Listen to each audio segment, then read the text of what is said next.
afternoon, Celts. Hope you're all doing well and staying safe during this time. My name is Megan McKee and I'm one of the Career Development Specialists at UST Career Services. We hope that you're getting into the groove of things with online classes and remote work. The Career Services Center is here for you during this time of transition, and today we're going to be talking about building your resume.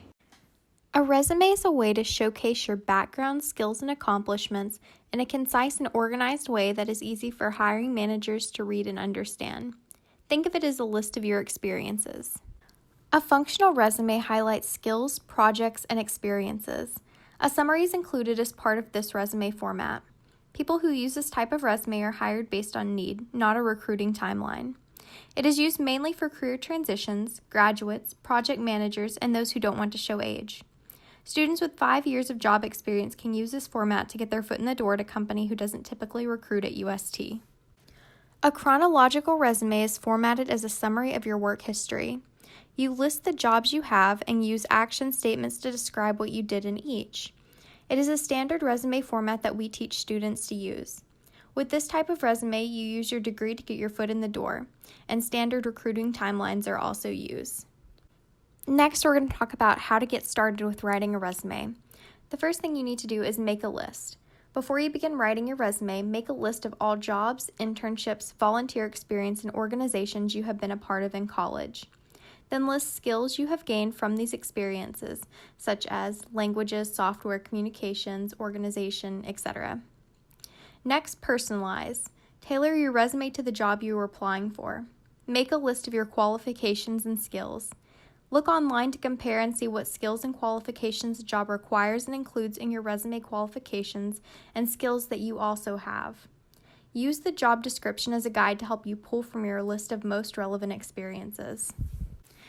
Then create action statements. Every bullet point under each job description should begin with a past tense action verb. These statements describe the what, action, how, the skills, and why, the results, of a job in the experience section of your resume. The last part is formatting. Use standard size 8.5 by 11 inch paper. You can buy resume paper for better quality. A professional font that is 10.5 to 12-point font in Times New Roman, Arial, or Calibri. Margin should be 0.5 to 1 inch on all sides. Print with black ink and do not use a resume template. These are some questions that students who are creating their first resume often have. The first is, what do I do if I have no prior job experience? Everyone has some sort of experience that they can add to their resume.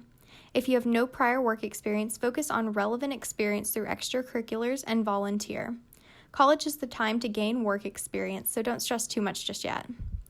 And then the next question is, do I put high school accomplishments on my resume and cover letter? So leave anything from high school off your resume and cover letter. You start fresh in college. The only exceptions are if you start a job or extracurricular in high school, but are continuing in college, or if you're a college freshman. And we're going to discuss later in the entry-level resume section what you can keep from high school. Do I have to put my GPA on my resume?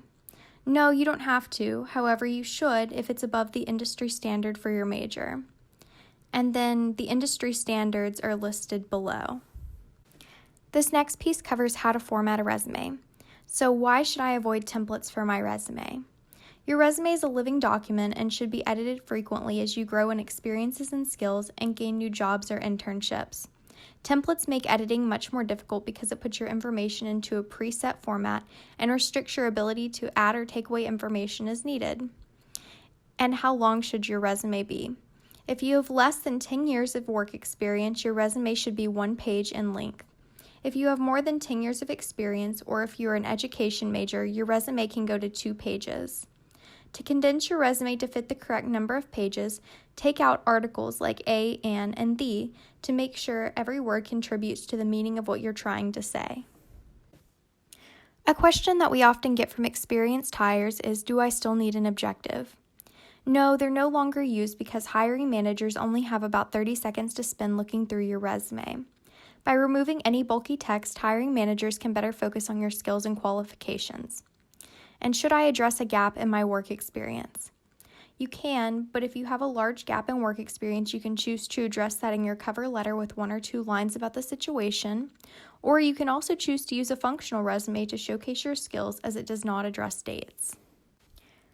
There are a couple resume additions for those in science and education fields. So for those going into science, you will have research and poster presentations to add to your resume. And anyone going into education, you will have to use a combination of a resume and a CV because you should add all presentations and teaching experience. One of the most common questions we get is there only one way to format my resume? No, there are many ways to format your resume depending on industry and experience level, but we give students a format that is clear and easy for hiring managers to read and look through.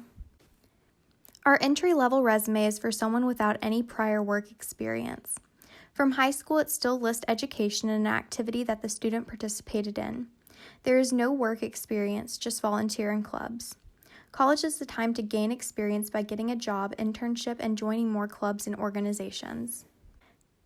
The novice resume is for someone with a little bit of work experience. All high school experience is removed from this resume. It lists education, professional experience, volunteer, clubs and organizations, and skills. At this stage, improve your skills by getting a part-time job or internship in your major field. The professional resume is geared for those transitioning from college to the workforce. This resume shows education, projects, professional experience, and additional. Projects are the experiential learning section. It can be completed through a class project, by working with a nonprofit, a company, doing a case study, a mentoring project, or shadowing. It just needs to be in your area of study to help build skill set, knowledge, and a network. It must be verifiable, and the project can be several weeks long. Additional is a category to list languages, software, professional or student affiliations, community engagement, certifications and training, and skills. Keep in mind that there are a lot of different resume styles, and it will differ based on your major and field.